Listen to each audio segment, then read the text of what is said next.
Hello and welcome back to my channel. In today's video, I want to talk about Dr. Mike Israetel and the entire drama surrounding him in the fitness world. I used to be a Dr. Mike fan and I watched a lot of his videos. If you are familiar with his content, you will know that most, if not all, of his videos are long form videos. So they're over 20 minutes long and he talks about a variety of subjects from dieting to hypertrophy training to science based lifting to structuring your workout routine to even using performance enhancing drugs to build his physique. So I used to look up to him and I used to follow him for his advice. He does frame himself as an authority figure. He often points out that he has a PhD in exercise science and he seems, funny, charismatic, and someone who has a lot of credential and a lot of knowledge and is intelligent. So I used to watch him, I used to follow his advice until a few days ago. Solomon Nelson released a video critiquing his dissertation and denting his credibility. So I want to start this video by showing you how he starts his video. Dr. Mike, Dr. Mike, Dr. Mike, Dr. Mike, Dr. Mike, Dr. Mike here for RP Strength. So it's really catchy. I really like it. And I used to even imitate him at times, saying, "Hey folks, it's Dr. Mike from Renaissance Periodization." And it's really nice. It's really amazing. I even had I used to give myself cues in my head in Dr. Mike's style where he would say control, control, control, move, control the eccentric, slowly, rack.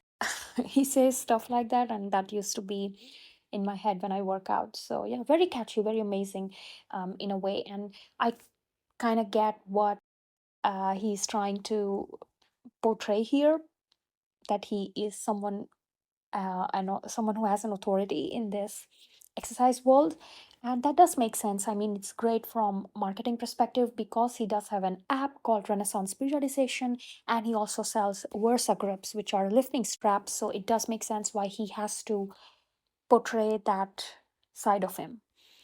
Now, there was this YouTuber, Coach Jonathan Warren, who critiqued Dr. Mike long before Solomon caught up. So a year ago, Coach Jonathan had to say this. In my opinion, Dr. Mike Israetel is unequivocally the single most overrated individual in the entire sports and fitness industry today, and maybe ever.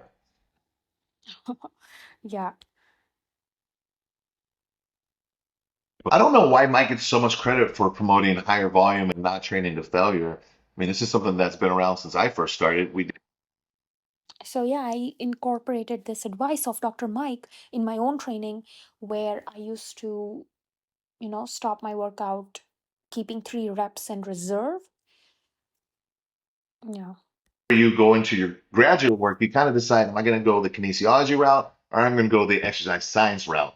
And if you go the exercise science route like Dr. Mike did, you're really not getting much biomechanics, much kinesiology, not much at all past what you did as an undergraduate. So yeah, so here Coach Jonathan is explaining why Dr. Mike's dissertation, sorry, Dr. Mike's PhD in exercise science does not translate to him giving good advice in terms of techniques of exercising.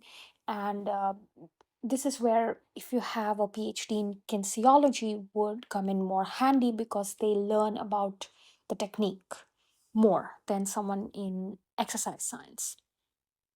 So Coach Jonathan, he critiqued the critique before anyone else did. So Dr. Mike has a series in his YouTube where he posts video titled Exercise Scientist Critiques Someone. That someone could be bodybuilders, powerlifters, or other coaches or fitness influencers, etc. So that's why, yeah. Now, um, there has been some positive impact on me in terms of watching Dr. Mike, which is I used to stay upright in lat prayer, and when I watched one of the videos, which I'm going to show you in a minute, of Dr. Mike, I learned to stay more parallel, and that helped me activate my lats. So, yeah, that's one You positive. lean forward a lot. Lean as close to perpendicular to the position of the cable as you can with your torso. So you basically want your torso like roughly parallel to the ground at the bottom. So that's great advice, and that helped me feel more in my lats. But then there is also advice like this. What I want you to do is focus on maintaining an arched or neutral lower back. Okay. And so you have, I assume you have flexible hips, as all weightlifters do.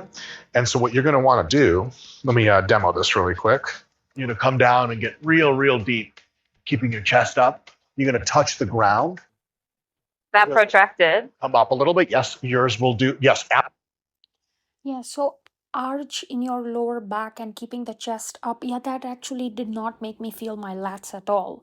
That was putting a lot of tension in my lower back and my rectors, and keeping the chest up also didn't really help with feeling it in my lats.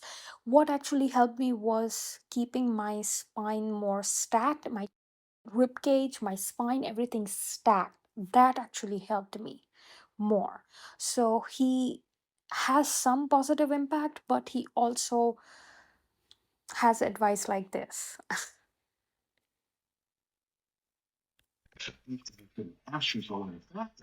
Well, if they're better, most people, if they arch their entire back and lift their chest up. A lot of people doing this market aspect don't really know where they got it. Because they know that there's value to keeping a stack, because they're going to feel more activation in their glutes whenever they keep their ribs in a neutral position. Yeah, that's right. Because I actually followed the previous advice of Dr. Mike of keeping an arch back and also keeping the chest up, and that didn't really help me. The other advice of keeping it stacked, that helped me. So, yeah.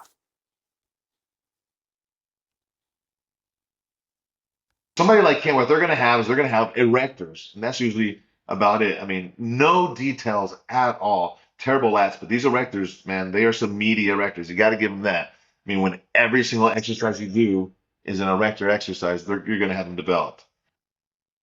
Yeah, so because of that um, arch in the back, he has developed really great erectors, and yeah, that's why he has this amazing erectors when he's doing his back poses.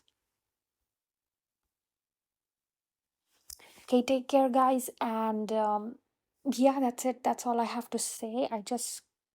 I used to watch him for building muscles, and now I've built a perspective because it's really difficult to now see past the miasma of this whole thing that has surrounded him, and it's difficult to look at him in the same way that I used to. And I just wanted to talk about my experience of watching him, following his advice, feeling like I didn't really feel a lot of the activation in the muscles that he was suggesting with his technique, and then um, being disillusioned by Solomon Nelson, and also finding Coach Jonathan, because now I watch his technique videos and they have helped me more. So, yeah. Take care, guys. Thank you for watching.